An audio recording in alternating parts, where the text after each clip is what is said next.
আসসালামু আলাইকুম। তোফায়েল আহমেদ মারা গিয়েছেন এবং তার মৃত্যুর পরে যথারীতি আওয়ামী লীগের যেসব নিষিদ্ধ পল্লীর নিষিদ্ধ সংগঠনের নেতাকর্মীরা দেশে আছে, এই নিষিদ্ধ পল্লীর এইসব পোলাপান এখানে যায় জয় বাংলা স্লোগান দেয়। তো ওইখানে জয় বাংলা স্লোগান দেওয়ার জন্য তো বাংলাদেশের মানুষ মুসলমান, একটা মানুষ মারা গেলে এই দেশের মানুষ তো তোদের মতো অসভ্য না যে কবরে যায় হামলা করবে, মৃত্যুর পরে মানুষের লাশের গাড়ির মধ্যে জুতা দিবে, মৃত্যুর পরে তারা কবর দিতে দিবে না, মিষ্টি বিতরণ করে খাবে। এটা তো তোদের মতো অসভ্য না। এই দেশের মানুষ, একটা মানুষ মারা গিয়েছে, সেই উপলক্ষে তার জানাজায় যায়। এটা আমাদের ধর্মীয় বাধ্যবাধকতা। ওই সমাজের সবাইকে গুণাগার হইতে হবে যদি একজন মানুষের দাফন কাফন যদি সঠিকভাবে সম্পূর্ণ করা না হয়। তারা ওইখানে চিটাগাঙ্গে মজা পেয়েছে, তারপরে এখানে এসে তারা স্লোগান দেয় জয় বাংলা। জয় বাংলা এটা হইল গিয়া ওই ইন্ডিয়ান স্লোগান। সোনাগাছিতে শিখাইছিল, ওই যে দেরাদুন ওইখানে বসায় তারপরে শিখাইছিল। ওই 71 থেকে ওরা বাংলাদেশের মুক্তিযোদ্ধাদের স্লোগান এই জয় বাংলা, এই স্লোগান না। বাংলাদেশের মুক্তিযোদ্ধাদের যেসব ভিডিওগুলো আপনারা দেখবেন এরকম জয় বাংলা করে কিছু মানুষ একটাও যুদ্ধ করে নাই, এগুলি হইল গিয়ে আপনার ওই যে এই বিএলএফ মুজিব বাহিনী, যেটা এদেরকে ওইখানে দেখাইতো, শো আপ করতো, এগুলো রেকর্ডিং করতো, এগুলি প্রচার করতো। কারণ ইন্ডিয়ার তো টার্গেট আছে যে দেশ স্বাধীন হওয়ার পরে তারপরে তারা এইটারে নিয়ে আসবে, এনে তারপরে এইটারে দেখাবে যে এরাই হচ্ছে কি মূল যোদ্ধা। কিন্তু আপনি মুক্তিযোদ্ধাদের জিজ্ঞেস করেন, মানে ভাই আমার কাছ থেকে আপনার ইতিহাস শেখাতো। আমি কিন্তু কোনোদিন ইতিহাস বলি না, কারণ হলো আমি আমার ইতিহাস বলার মতো ওই বয়স হয়নি। আমি রেফারেন্স দিই, কারণ আমি তো জিয়াউর রহমানের লেখা বইয়ের রেফারেন্স দিই না, আমি তো গোলাম আজমের লেখা বইয়ের তো রেফারেন্স দিই না, আমি আওয়ামী লীগের লোকের রেফারেন্স দিই। আপনি আওয়ামী লীগের একজন লোকের বইতে, আপনি তাজউদ্দিনের ইয়েতে যান, আপনি জেনারেল ওসমানীর বই পড়েন, আপনি মেজর জলিলের বই পড়েন, পুরো 9টা মাস মুক্তি বাহিনীর সাথে মুজিব বাহিনী যুদ্ধ করেছে। এটাই হচ্ছে ইতিহাস। আমি বলছি না, মানে আপনাদের যারা মুক্তিযোদ্ধা তাদেরই কথা। তো তারা বললো এটা, সেই লোকগুলো এখানে থেকে থেকে তারা মিছিল করেছে, তারা জয় বাংলা এইসব স্লোগান দিয়েছে। এই স্লোগান দিয়ে এরপরে জয় বাংলা, কারণ জয় বাংলা ওদের স্লোগান, ওরা আমাদের উপরে এটা চাপাবে। ওদের এই যে সোনাগাজীর পতিতা ব্যবসায়ী রবীন্দ্রনাথ, তার লেখাই আমাদের জাতীয় সঙ্গীত বানিয়েছে। এগুলো তো খুবই পরিকল্পিত, সেই 1962-তে তাদের এই পরিকল্পনা, তারা এগুলো করেছে। এখন এই মুক্তিযুদ্ধের সময়কার এই জয় বাংলা স্লোগানরে তারা এখানে নিয়ে এসে নতুন করে তারা আবার ফের করতে চায়। নিষিদ্ধ পল্লীর ওই স্লোগান এই দেশে চলবে না, এই দেশে নিষিদ্ধ হয়ে গিয়েছে। সো এটারে ঠিক করা যদি নাকি যে সেই সুযোগ যদি আপনাদের হাতে থাকতো, আওয়ামী লীগ বলে না চলে আসবে, এসে তারপরে আবার করবে, তোরা হুমকি দিস কেন ভাই? তোরা আয়। মানে ওদের দেখেন কত মানে নির্লজ্জ হইলে, তোদেরকে 45 মিনিটের নোটিশে বাংলাদেশ ছাড়া করেছে, আজকে 2 বছর পার হয়ে যাচ্ছে, তোরা এখন পর্যন্ত দেশে ফিরতে পারিস নাই। এখন হুমকি দেয় দেশে ফিরে, তারপর মানে দেশে ফিরে মানে কি তুই কেমনে ফিরবি আমার বল? মানে আওয়ামী লীগ কিভাবে, কোন রাস্তায়, কোন পলিসিতে তারা ফিরতে চায়? আওয়ামী লীগকে এখন ইন্ডিয়া এনে তারপরে এই দেশে ক্ষমতায় বসাবে, বিএনপির সাথে লেয়াজু করে তারপরে বাংলাদেশ নানান ইকুয়েশন শেষ করে তারপর ওদেরকে বোঝায়। ওদের অনেক লোকজনের কাছ থেকে কিন্তু শুনি এদেরকে বিশাল আকারের আশা দেওয়া। শেখ হাসিনা নিজে এখানকার টোকাই মোকাই এগুলোর সাথে কথা বলে ফোনে, কোন পরিস্থিতিতে গেলে তারপরে এইসব টোকাইয়ের সাথে শেখ হাসিনা কথা বলে, এটা আপনি বুঝেন। ওর উপর শ্রেণীর নেতৃত্ব কেউই তার সাথে যোগাযোগ রাখে না, কারোর সাথে তার কোনো সাংগঠনিক কোনো কার্যক্রম তাদের একদম ইনঅ্যাক্টিভ। সেই জায়গায় দাঁড়িয়ে তিনি এদেরকে দিয়ে করায়, আসবে টাসবে এগুলো বলায়। হ্যাঁ, আবার বড় বড় লোকজনও কিন্তু আছে, তারাও বিশ্বাস করেছে যে হ্যাঁ শেখ হাসিনা আবার, তাদেরকে বলে তারপরে একটু ইন্সপায়ার করে রাখে যে আমরা আসতেছি। আর এটার কয়েকটা রাস্তা, একটা ইন্ডিয়া এসে তারপরে সোজা বসায় দিয়ে যাবে আমাদের দেশের সাথে যুদ্ধ করে কয়েক লক্ষ মানুষের মেরিটে, তারপরে আর একটা বিএনপির সাথে খুব ভালোভাবে আতাত করে হাতে পায়ে ধরে চাপা টাইপা তারপরে আপনি করবেন। তো মানে ইদার ওয়ে আমি ধরলাম আপনি আসলেন, আচ্ছা আসার পরে মানে এটা কি দাঁড়াইলো? মানে আপনি কি মানে ব্যাটাগিরি দেখায় তারপরে আসলেন? আপনি হাত পা চাপা ধরে তারপরে এই দেশে আসলেন, তো আপনার পৌরসত্বটা কোথায়? আপনারা সেই 15ই আগস্টে মুজিবের বিচিতে চাপ দিয়ে মারছে না, এরপরে কি করেছেন? কিছুই করেন নাই, লাশ দেখতে পর্যন্ত যান নাই। যে মুস্তাক মারার পরিকল্পনা করে সেই মুস্তাক দয়া করে লাশটা দেখতে গিয়েছেন, তো দাফনই হয় না তোদের। 570 দিয়ে তোরা গোসল করাইছিস, এটা তো ইতিহাসের অংশ রে ভাই, এটা আমার লেখা বই না, আমার মুখের কথা না, এটা প্রতিষ্ঠিত সত্য। এই দেশে মানুষ মিষ্টি বিতরণ করে খেয়েছে, মানে খুশিতে মানুষের এমন অবস্থা হয়েছিল। এবং সে তোদের আওয়ামী লীগের লোক, ওই সময় তো দেশে অন্য কোনো দল ছিল না, তোদের লোকে খেয়েছে এগুলো। এখন এগুলোর পরে যায় তারপরে ধরলাম ওই দিন তারা বলল যে আমরা ওই সময় আমাদের খুব খারাপ অবস্থা ছিল, সেই দিন আর আসবে না, এখন আওয়ামী লীগকে করতে বলিস, আওয়ামী লীগের গায়ে হাত দিতে বলিস। এই গত 15 বছর কিন্তু ওরা এই কথাগুলো বলেছে, এখন আসিস শেখ পরিবারের গায়ে হাত দিতে। বিলা কুসকুস টু ছায়া মায়া পেন্টিমেন্টি সব খুলে থুয়া দৌড় দিছে তোদের নেত্রী। লাগেজে করে খালি ডলার যে কটা পেরেছে ওই কটা নিয়ে খালি হেলিকপ্টার 45 মিনিটের নোটিসে এই দেশের মানুষ পাশার মধ্যে ওই মুজিবের যে আঙ্গুল যেটা দাঁড় করায় রাখে না, ওইটা ঢুকাই দিয়ে তারপরে তোরা করছে, সরাই দিছে। তো সেই তোরা এখন আবার ফের হুমকি দিস আসবে, চলে আসবে। তোদের তো আসার ক্ষমতা নেই, তোদের আসার ক্ষমতা থাকলে এখন আয়, চলে আয়, দেখি তোরা বাংলাদেশে দেখি কি করতে পারিস। তোরা অপেক্ষায় আসিস, আসলে আবার হলে কিছু একটা হলে তারপরে তারা হুমকি দেয় তোরা করবি, তোরা এই করবি সেই করবি। আরে বেটা, এটা তো এই দেশের মানুষ প্রতিষ্ঠিত করে ফেলছে যে তোরা পারিস না, তোরা হিজড়া, পুলিশ ছাড়া এই দেশে তোরা কিছু করতে পারিস না। তোর বাপের বাড়ি, যে বাড়িতে তোর বাপের বিচিতে চাপ দিয়ে মারা হয়েছে, সে বাড়ি ভেঙে দিচ্ছে বাংলাদেশের মানুষ। আর কবে, আর কি, আর কিছু বাকি আছে? তোরা এবার আসবি, ধর পাতে পায়ে ধরে। সেটা তো পৌরুষত্ব হইল না, বীরত্ব হইল না। এইসব ফাঁকা বুলি টুলি দিয়ে লাভ আছে? কুত্তার মতো সারা দুনিয়ায় ঘেউ ঘেউ করবি, এইভাবেই তোদের সারা জীবন কাটবে। তোদের বাংলাদেশে ভালোভাবে রাজনীতি করার সেই সুযোগ আমি যতটুকু আমার কানেকশন আছে, যতটুকু বিএনপি জামাতের লোকজনের কাছ থেকে সরকারের সাথে যতটুকু সম্পর্ক আছে, যতটুকু জানি, তোদের এই দেশের রাজনৈতিক ভবিষ্যৎ অন্ধকার। এখন তোফায়েলের কথায় আসি। ওইখানে যায় তারা জয় বাংলা স্লোগান দিয়া এই কিছু লোকজন যখন কিছু টাকা পয়সা দেয়, এগুলো একটা উত্তেজনা তৈরি করে একটা ঘোলা করার চেষ্টা করে। সেই মুডে তো বর্তমান সরকার নাই, বর্তমান সরকারের পিছনে কোনো বিরোধী দল নাই, বিএনপি জামাত মিলে তারপরে দেশ চালাচ্ছে। কোনো প্যারা নাই বিএনপির, যত সমস্যা বিএনপির কোনো প্যারা নাই। অনেকে বলে বিএনপি কি থাকতে পারে, বিএনপি থাকতে পারবে না কেন? বিএনপির কি জামাত কি সরাই দেবে? বিএনপির বিরুদ্ধে জামাতের কোনো আন্দোলন করবে?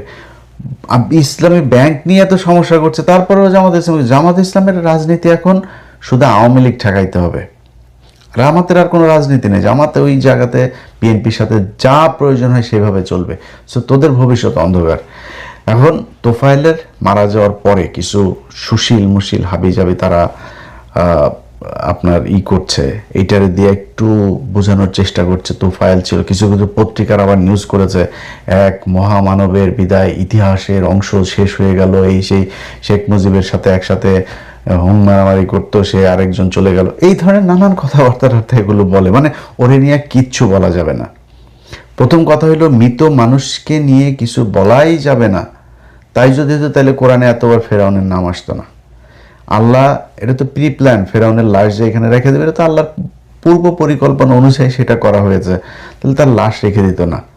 লাশ রাখা তো মানে আমাদের ধর্মীয় নিয়ম কানুন অনুযায়ী আল্লাহ তো মৃত্যুর পরে তার একটা দাফনের ব্যবস্থা করেছেন, মানে কি কি করতে হবে একদম সুনির্দিষ্টভাবে নীতিমালা দিয়ে দিয়েছেন। এইভাবে মৃত্যুর পরে খুব দ্রুত তাকে এইভাবে করতে হবে, পরিষ্কার করতে হবে, পবিত্র করে তারপরে এইভাবে কাপড় পেঁচাইতে হবে, সব শিখিয়ে দিয়েছে।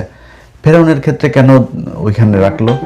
এই পরিকল্পনা আল্লাহ কেন করলেন? যদি মৃত মানুষের ব্যাপারে কিছুই বলা না যায়, তারপরও আমরা মানে এই মানবিক কারণে থাকি। কবরে যায় হামলা করছিস তোরা, তোদের মুখে আবার এখন মানবতার কথা বলিস। সালাউদ্দিন কাদের চৌধুরী কি করছিল তোদের? এমন কোনো মানুষ খুন করেছে না কিছু করেছে? কোথায়? তার কবরটাতে বলে, তার ছেলে এখনো পর্যন্ত তোদের ব্যাপারে খুব সহনশীল কথাবার্তা বলে। 32 ভাঙার পরে এই সালাউদ্দিন কাদের চৌধুরীর ছেলে তিনি করেছেন, বক্তব্য দিয়েছেন গণমাধ্যমে যে উনি 32 নম্বরের এটার সাথে এইটাতে উনি একমত না। এটার নাম হচ্ছে মানবতা। ওদের কাছ থেকে ভদ্রতা শিখায় তোরা। ওর বাপের কবরে তোরা হামলা করছিস, ও তোদের ব্যাপারে এই বক্তব্য দেয়। এটার নামই মানবতা, এটার নাম বিএনপি, এটার নাম জামাত, এটার নাম বাংলাদেশের মানুষ। তোরা মানুষ না, তোরা আওয়ামী লীগ। এই জন্য এইভাবেই করছিস। তো এখন আমি আপনাদেরকে কিছু জিনিস যে তোফায়েলের ব্যাপারে প্রথমেই ওরটা দিয়ে ওরে একটা জিনিসই করে, আমি কালকে থেকে কিছু ভিডিও টিডিও ঘাটলাম। খালেদা জিয়া, ধরেন বিএনপির অনেক মানুষ আবার অনেক এই অমানবিক আছে, মানবিক আছে, অমানবিক না। এই মানবিক বিএনপির কিছু লোকজন আবার এটার এই করে যে না, ওনার ব্যাপারে একটু সহনশীল থাকে। তো বিএনপির বুঝাই আগে, সবার আগে খালেদা জিয়া যে মারা গেল, খালেদা জিয়া জেলখানায় অসুস্থ ছিল, এটা কি বিশ্বাস করেন? খালেদা জিয়া মৃত্যুর আগে খুব খারাপ অবস্থায়, শারীরিক প্রচণ্ড ক্রিটিক্যাল একটা পরিস্থিতির ভেতর দিয়ে গিয়েছে, এটা বিশ্বাস করেন? যদি বিশ্বাস করেন, আসেন তোফায়েল সাহেবের একটা বক্তব্য শুনি, তিনি খালেদা জিয়ার ব্যাপারে কি বলেছিলেন। এখন আমার মনে হচ্ছে ব্যক্তিগতভাবে যে খালেদা জিয়া সম্পূর্ণ সুস্থ। কারণ তিনি যদি অসুস্থই হতেন তাহলে একটা বিশেষায়িত হাসপাতাল বঙ্গবন্ধু মেডিকেল বিশ্ববিদ্যালয়ে তিনি ভর্তি হবেন না কেন? বাংলাদেশের সেনাবাহিনীর হাসপাতাল, যাকে বলে সিএমএইচ, এটা একটা চমৎকার হাসপাতাল, এটা বিখ্যাত হাসপাতাল। এখানে অনেক বড় বড় মানুষ, রাষ্ট্রপতি অসুস্থ হলে এখানে চিকিৎসা নেয়, প্রধানমন্ত্রী অসুস্থ হলে এখানে চিকিৎসা নেয়, সেনা প্রধানরা অসুস্থ হলে এখানে চিকিৎসা নেয়। উনি ওখানেও চিকিৎসা নেবেন না। তার মানে যদি একজন মানুষ যদি অসুস্থ হতো তাহলে তিনি যে কোনো হাসপাতালে চিকিৎসা নিতে যেতেন। কিন্তু একটা হাসপাতালের জন্য কেন? কারণ এটার কারণ আছে একটা, কারণ ওই হাসপাতালে হয়তোবা তার পছন্দ কোনো ডাক্তার আছে, তিনি বলে দেবেন যে বিদেশ ছাড়া তার চিকিৎসা হবে না, সুতরাং বিদেশে নেবার জন্য যে একটা পায়তারা। এইটা হচ্ছে তোফায়েলের মানবিকতা, বুঝছেন না? খালেদা জিয়ার মতো মানে 80 বছরের একজন বৃদ্ধা মহিলা, যিনি জীবনে কোনোদিন প্রতিহিংসার রাজনীতি করেন নাই, এরকম একজন নারী, প্রচণ্ড দেশপ্রেমিক, প্রচণ্ড ভারত বিরোধী একজন মানুষ, তারে এইভাবে তুচ্ছ তাচ্ছিল্য করে এই তোফায়েল কথা বলেছে। এই তোফায়েল বলেছে বিএনপির তারেক রহমান, খালেদা জিয়া, তাদের ব্যাপারে তারা, শুনেন তার আর একটা বক্তব্য শোনাই। বিএনপি এটা বিলীনের পথে, ইদানিং বিএনপি অনেকে ত্যাগ করে চলে যাচ্ছে, কারণ বিএনপির রাজনীতি ভালো লাগে না। লাগবে কেমনে? বিএনপির চেয়ারপারসন খালেদা জিয়া দুর্নীতি মামলার আসামি, তারা পরিবর্তন করেছে একজনকে, বিদেশে থাকে, খুন মামলায় যা যাবজ্জীবন সাজা হয়েছে। একটা খুনিকে দলের ভারপ্রাপ্ত প্রধান করে মানুষকে এত বোকা? এরকম আরো অনেকগুলো বক্তব্য আছে। এই বক্তব্যগুলো আপনারা ইউটিউবে সার্চ দিয়ে দিয়ে শুনে নিন, আমি 2-4টারে একটু শোনাইলাম। এটা এই শুধু শেষ সময়ের কথা যে তা না, এই তোফায়েল তার জীবনের একদম যৌবন থেকে শুরু করে আজকে পর্যন্ত সম্পূর্ণ পা থেকে মাথা পর্যন্ত পাপে ভরপুর। খুন, হত্যা, ধর্ষণ, এমন কোনো অপরাধ করে নাই। তারা বলা হয় সে মুক্তিযুদ্ধের নাকি সংগঠক। মুক্তিযুদ্ধে তোফায়েল কোন সেক্টরে যুদ্ধ করেছেন? কত নম্বর সেক্টরে যোদ্ধা ছিলেন তিনি? এই পালের রাজনীতি আর আমাদের শিখায়েন না। যদি মনে করেন যে তোফায়েল, ধরলাম আপনাদের কথা অনুযায়ী তোফায়েল মুক্তিযোদ্ধা, তোফায়েলের যুদ্ধ সত্যি কথা, তোফায়েল যা বলে সেটাই যুদ্ধ, মানে মুক্তিযুদ্ধের বিশাল সংগঠক, ইতিহাসের অংশ, মুক্তিযুদ্ধের অংশ, যাকে যে না হলে বাংলাদেশ নাকি অসম্পূর্ণ থেকে যেত বাংলাদেশের স্বাধীনতা, এরকম পত্রিকায় হেডলাইনও করেছে। তো সে জিয়াউর রহমান সম্পর্কে কি বলেছে শোনেন একটু। জিয়াউর রহমানের নামে একটা লোক আছে, আমি তোফায়েল আহমদ জানতাম না। আমরা যখন 1969-এ গণঅভ্যুত্থান করি তখন জিয়াউর রহমানের নামও ছিল, এবং বঙ্গবন্ধু যখন 26শে মার্চ স্বাধীনতা ঘোষণা করেন তখন জিয়াউর রহমানের কোন মানুষ হিসেবে আমরা জানতাম না। আমি যদি বলি যে জিয়াউর রহমান যদি চট্টগ্রামে না থেকে যদি পাকিস্তানে থাকতো অথবা ঢাকা থাকতো, তিনি পাকিস্তানের পক্ষ অবলম্বন করতেন, কারণ তিনি স্বাধীনতা বিশ্বাসী ছিলেন না। তার বড় প্রমাণ, সংবিধানকে তিনি তছনছ করেছেন রাষ্ট্রীয় ক্ষমতা দখল করে। 4টি মূলনীতিকে তছনছ করেছেন। আমরা যারা সেকুলার রাজনীতি করেছি, অসাম্প্রদায়িক রাজনীতি, সেখানে সাম্প্রদায়িকতা এনে ধর্মভিত্তিক রাজনীতি নিষিদ্ধ ছিল, সেটা তিনি চালু করেছেন। সুতরাং তিনি মুক্তিযোদ্ধা ছিলেন না, ঘোষণা তো প্রশ্নই ওঠে না।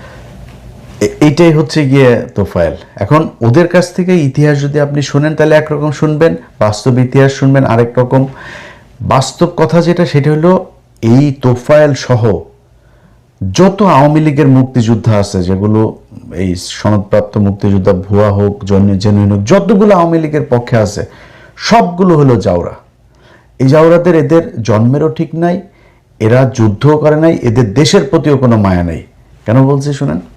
কারণ তোফায়েল বাংলাদেশটা স্বাধীন হইল, এই রক্ষী বাহিনী গঠনের পেছনে তার বিশাল ভূমিকা ছিল। রক্ষী বাহিনী কি ছিল? রক্ষী বাহিনী আপনার মানে কারোর কথা আমি ইতিহাস নিয়ে কথা বলতে গেলে খুব সাবধানে কথা বলি। আমি এটার রেফারেন্সটা যাতে এমন কিছু না হয় যেটার পার্শিয়াল মনে হয়, কারোর বিএনপির খুব বিরোধী কট্টর সমালোচক এরকম কোনো, আওয়ামী লীগের খুব সমালোচক এরকম কোনো মানুষ বক্তব্য, বই, এগুলো আমি চাই না করতে। রক্ষী বাহিনীর আপনি উইকিপিডিয়াটাই দেখেন, খালি উইকিপিডিয়ার একদম আপনি এটা দেখেন যে এটা এখানকার এটা দেখেন। প্রাথমিকভাবে উইকিপিডিয়ার কথা বলতেছে, প্রাথমিকভাবে বিদ্রোহ দমন এবং আইন শৃঙ্খলা বজায় রাখার জন্য গঠিত হয় রক্ষী বাহিনী। পরে এই বাহিনী রাজনৈতিক হত্যা সহ মানবাধিকার অপব্যবহারের অসংখ্য অভিযোগ, যেমন গুম, গোলাগুলি এবং ধর্ষণের সাথে জড়িত হয়ে পড়ে। এটিকে সশস্ত্র শাখা হিসেবে দেখা যায় এবং এটি শেখ মুজিবুর রহমানের প্রতি আনুগত্যের শপথ গ্রহণ করে। এই বাহিনীকে অনেক শিক্ষাবিদ এবং সাংবাদিক যেমন গোলাম মুর্শিদ নিন্দা করে, কারণ তিনি এই বাহিনীকে গেস্টাপোর সাথে তুলনা করেছিলেন। অ্যান্থনি মাস্কারেয়ান্স আপনার করছে যে কি বলে, নাৎসি বাহিনীর এই বাদামি শার্টের ধোঁকা, মানে বলেছেন যে এই রক্ষী বাহিনীর ধোঁকা নাৎসির বাদামি শার্টের ধোঁকা থেকে সামান্যই আলাদা। হিউম্যান রাইটস ওয়াচ বলেছেন যে জাতীয় রক্ষী বাহিনী কর্তৃক সংঘবদ্ধ সংস্থাগত সহিংসতা দায়মুক্তির সংস্কৃতি প্রতিষ্ঠা করেছিল, যার সাহায্যে স্বাধীন বাংলাদেশের নিরাপত্তা বাহিনী মানবাধিকারের অপব্যবহারের অব্যাহত রাখে। তবে আওয়ামীপন্থী সমালোচকরা এই অভিযোগ নাকচ করে। এই অ্যান্থনি আপনার মাস্কারেনহাসের ওর বই, আরো অনেকগুলো বই আছে, ওই বইগুলো পড়লে শেখ মুজিবের কত জাউরা ছিল শেখ মুজিব এবং আশপাশের এগুলো আরো জানতে পারবেন। যাক, রক্ষী বাহিনীর এই বিষয়গুলো এটা আন্তর্জাতিকভাবে স্বীকৃত যে শেখ মুজিব তার বাহিনী দিয়ে এইভাবে মানুষকে ধর্ষণ করিয়েছেন, হত্যা করিয়েছেন, দেশে দুর্ভিক্ষ লাগিয়েছেন, নিজের লোকজনের দিয়া তারপরে আপনার রিলিফের মাল চুরি করিয়েছেন। এগুলো একদম দিনের মতো সারা পৃথিবীব্যাপী এটা আপনার এই কি বলে প্রতিষ্ঠিত একটা সত্য। তো এই তোফায়েল এই রক্ষী বাহিনীর একটা বিশাল মানে বড় তার ভূমিকা ছিল এটা গঠনে, এবং সারা বাংলাদেশে এই রক্ষী বাহিনীর সাথে যত হত্যা, গুম, খুন, ধর্ষণ যা যা হয়েছে তার পেছনে এই তোফায়েলের সমর্থন ছিল। তোফায়েলের খালি ওইটা না, সবচাইতে বড় যেটা মানে খুব নৃশংস, মানুষের সামনে একটা মানুষকে পিটাই যে ছাত্রলীগ আওয়ামী লীগের মারামারি দেখেন না, এটাই তোফায়েলদের শেখানো। এই তোফায়েল আর ইনু দুইজন মিলা আব্দুল মালেক, এই যে ঢাকা বিশ্ববিদ্যালয়ে, তারা মারে। কেন মারে? সে শুধু সে কিন্তু মানে এরকম না যে ছাত্রলীগের বিরুদ্ধে কিছু বলেছে, রাজনৈতিকভাবে কোনো করেছে। সে ইসলামী শিক্ষা ব্যবস্থার পক্ষে একটা প্রোগ্রামের অংশ নিয়েছিল। এটার বিভিন্ন ধরনের ক্যাম্পেইন তিনি করতেন। লোকটাকে আপনার 69-এর 12ই আগস্ট পিটায় তারে মারা হয়। 3 দিন তিনি কমায় ছিলেন চিকিৎসাধীন অবস্থায়। 15ই আগস্ট 1969 তিনি মারা যান। এই তোফায়েল এবং ইনু, এটাও আপনি যাবেন, উইকিপিডিয়ায় যাবেন, আব্দুল মালেক, ছাত্রনেতা আব্দুল মালেক হত্যা বা এরকম কিছু একটা লিখে উইকিপিডিয়ায় সার্চ দিলে এখানে দেখবেন একদম উইকিপিডিয়ায় এটার সাক্ষী আছে যে এখানে লেখা আছে তোফায়েল এবং ইনুর নেতৃত্বে একদল বাম উগ্র ছাত্ররা পিটিয়ে তাকে হত্যা করে। এটা এই তোফায়েল। এখন আপনি মারা গেলেন, মারা যাওয়ার পরে আপনার পাপ সব হালাল হয়ে গিয়েছে, আপনার কিছু বলা যাবে না, আপনি এখন বিশাল আকারী হয়ে গেলেন। ভাই আল্লাহর কসম করে বললাম, এই বাংলাদেশের ইতিহাস নিয়ে আপনাদেরকে আমরা ছোটবেলা থেকে যা শিখে এসেছি, যা শুনে এসেছি, সব ভোগাস। এইটারে বিক্রি করে তারপরে খাওয়া হয়। আপনার মনে করেন যে যদি নাকি আপনি মনে করেন যে মুক্তিযোদ্ধা হইলে সে সব কিছুর ঊর্ধ্বে, যদি তাই হয় মেজর ডালিমরে দেশে আনেন না কেন? তার মানে আপনারা মনে করেন, মানে আওয়ামী লীগের লোকেরা মনে করে মেজর ডালিম একটা খারাপ কাজ করেছে, 15 আগস্টে তিনি শেখ মুজিবকে বিচিতে টিপ দিয়েছেন। তো ঠিক আছে, আমি এটা মনে করলাম যে ডালিম খারাপ কাজ করলো ওইটার জন্য। তার মানে ডালিমের বিচার হয়েছে, মুক্তিযুদ্ধেরও বিচার হয়। যদি মুক্তিযোদ্ধারও বিচার হয়, তা ইদানিং দেখা যায় আওয়ামী লীগের লোকের একজন মুক্তিযোদ্ধার গলায় জুতা পরাইছে, তাই বিশাল সমস্যা হয়ে গেল। এই রক্ষী বাহিনীর এই যে বাঘা বাহিনী আর মুজিব বাহিনী, হ্যাঁ, কাদেরিয়া বাহিনী, যেটা এই কাদেরিয়া বাহিনী, বাঘা বাহিনী তো একটা ডাকাতের বাহিনী, সেটারে ওরা মুক্তিযুদ্ধের সময় ডাকাতি করতো, পরে এসে সে বিশাল আকারে ভাব নিয়ে মিথ্যা কথা বললে সে নাকি বিরাট যুদ্ধে অংশ নিয়েছে পাকিস্তানিদের বিরুদ্ধে, সেই খালি ধর্ষণ আর ডাকাতি করতে এই কাদেরিয়া, এই কাদের সিদ্দিকী। তো তার বাহিনী আর এটা মিলে এটা তৈরি হইল। সব যত কিছু আজকে বললাম, সব কিছুর পরে মনে করেন এই তোফায়েলকে বাংলাদেশের এখন আজকের এই মারা যাওয়ার পরেও যদি আপনি পত্রিকা পড়েন, তাহলে যেটা বোঝা যায় শেখ মুজিবের সবচাইতে ঘনিষ্ঠ মানুষ ছিল তোফায়েল। শেখ মুজিবকে তো মানেন, আওয়ামী লীগের লোকজনকে জিজ্ঞেস করছি, শেখ মুজিবকে তো বিশ্বাস করেন বা পছন্দ করেন, মানেন তো? শেখ মুজিব, শেখ হাসিনা তো শেখ মুজিব ছাড়া শেখ হাসিনা জিরো, এটা তো বিশ্বাস করেন। আওয়ামী লীগ শেখ মুজিব ছাড়া জিরো। গেল 10 বছর, 5 বছর না, গেল 10 বছর প্রথম টার্মের পরে বাংলাদেশ আওয়ামী লীগ সরকার কিংবা দল তোফায়েল আহমেদের কোথায় কোন অবদান ছিল? শেখ হাসিনা কেন তাকে কোনো কিছু করেন নাই? এত ভালো মানুষ, এত মহামানব, বিশাল আকারের, তারা আল্লাহর নবী রাসূলদের সাথে করে ফেলতেছেন, শেখ হাসিনা কেন করেন নাই? কেন? ভাই একটা জিনিস বলি, খালি তোফায়েল না, বাংলাদেশের রাজনীতিবিদ 99% এগুলা হইল গিয়া মানে পতিতালয়ে জন্ম নেওয়া যেগুলি আছে না, তাদের মতো একদম 99%। আপনি লেখা আমার এটারে সারাদিন বাজাইতে থাকে, 99%।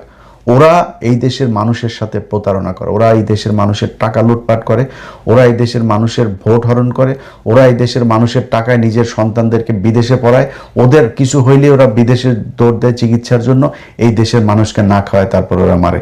এই ধরনের রাজনীতিবিদদের নিয়ে কথাই বলে না। আর তোফায়েল এটা তো সমাজের একটা কীট। এর কারণে এই বাংলাদেশে 15,000 আপনার এই জাসদের নেতাকর্মী খুন হয়েছে ওর নেতৃত্বে। এই দেশে 71-এ যুদ্ধ হয়েছে, 72 গিয়েছে, 73 গিয়েছে, 74-এ যায় কেন দুর্ভিক্ষ হবে? সো ভাই এত এই বালের ইতিহাস আমাদের শিখায় লাভ নেই। আমরা বহুত বইটি পড়া তারপরে বুঝা তারপরে ইতিহাস নিয়ে কথা বলি।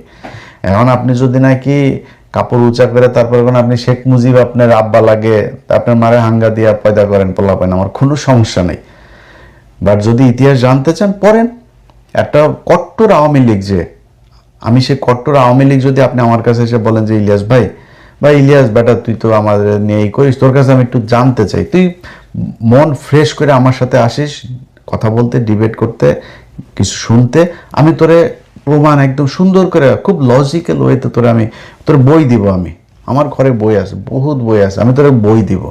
বইতে বলবো ভাই এই বইটা আপনি তো তাজউদ্দিনরা তো ফেলাইতে পারবেন না, জেনারেল ওসমানীরা তো ফেলাইতে পারবেন না, একজন সেক্টর কমান্ডার মেজর জলিল তারা তো ফেলাইতে পারবেন না, তাজউদ্দিনের মেয়ে তারা ফেলাইতে পারবেন, মনসুর আহমেদ তারা ফেলাইতে পারবেন, আতাউর রহমান খান তারা আপনি ফেলাইতে পারবেন।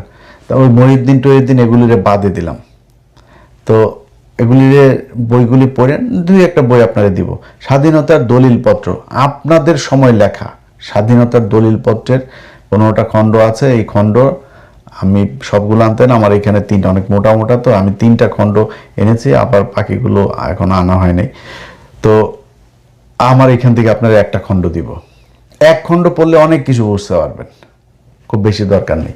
বিশেষ করে তৃতীয় খণ্ডটা পড়েন, ওটা খুব গুরুত্বপূর্ণ।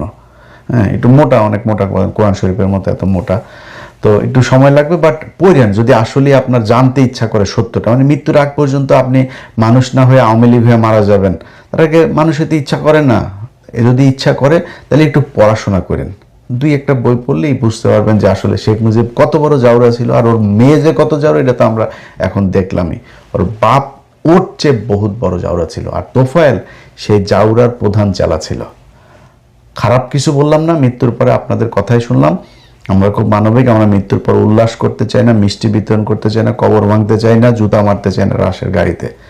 আল্লাহর কাছে খালি একটা জিনিস বললাম, আল্লাহ যার যে প্রাপ্য তাকে সেটা বুঝাই দিয়েন, তোফায়েলের যে প্রাপ্য সেটা তোফায়েলকে বুঝাই দেন।